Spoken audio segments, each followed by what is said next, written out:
Thank you both for your testimony. Let me start by saying I've supported in my 24 years on this committee every penny that's been requested by every president for our national defense and our national security. 24 years, I've supported every penny requested. But I have to say to you, we're going to have to change course. It's as clear as anything can be to me. We have the Chairman of the Joint Chiefs saying, as I indicated in my opening statement, the biggest threat to our national security is our national debt. I believe that to be the case. I served on the President's Fiscal Commission. 18 of us did.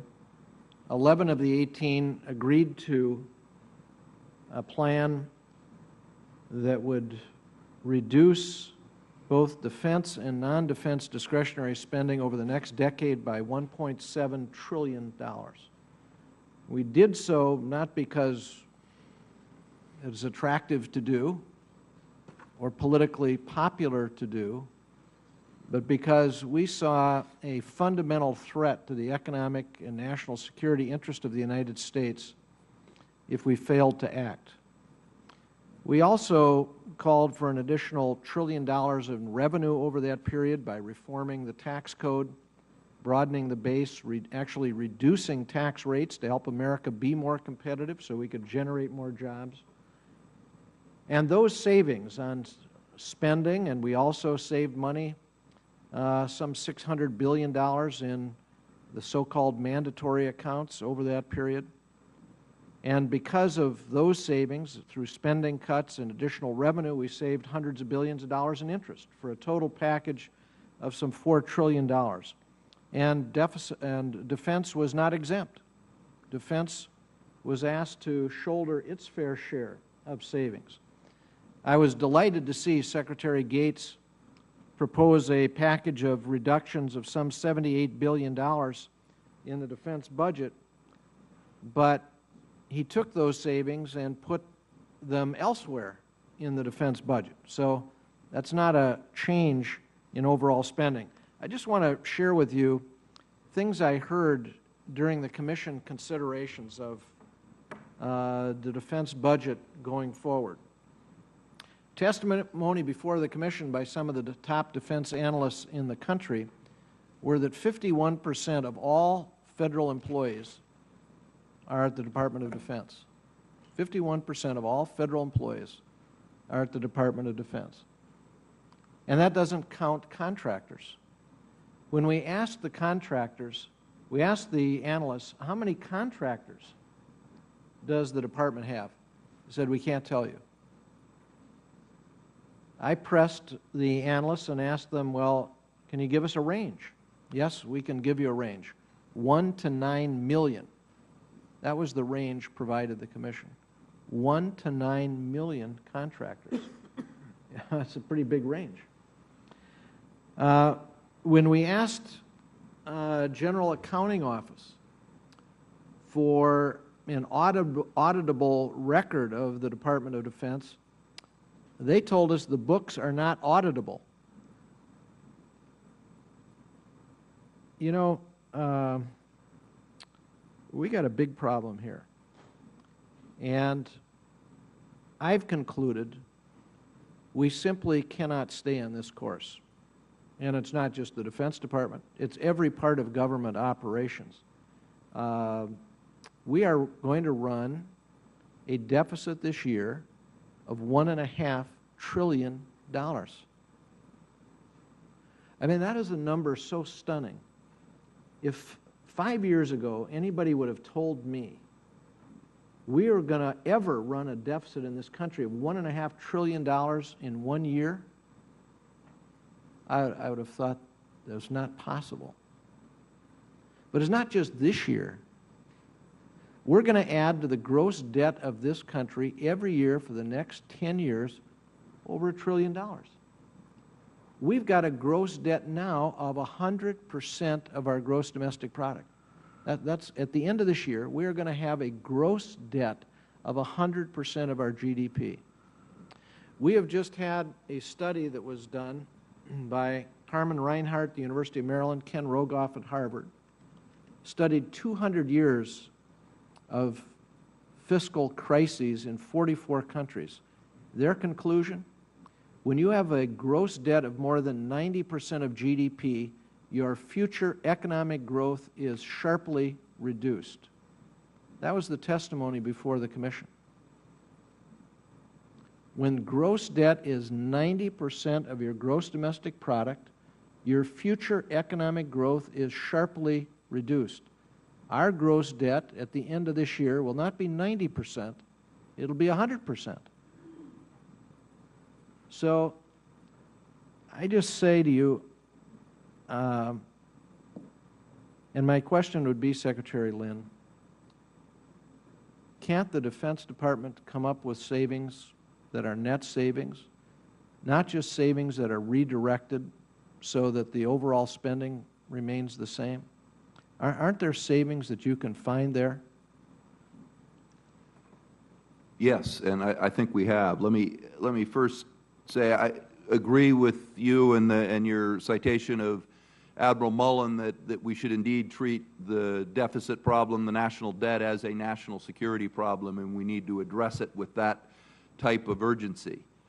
I think, though, as we look at defense reductions, as every department, you need to approach it in a balanced way.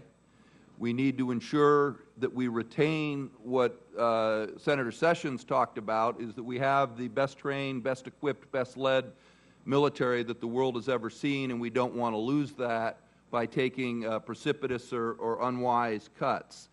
In that context, I think we can learn from prior drawdowns, ones that may not have gone as well as we would have hoped, that when we take reductions, we need to take them in a balanced way. We need to take them not just in one account, but we need to take them across all accounts. We need to reduce force structure, investment, and operations in a seamless way so as not to unbalance and hollow out the force.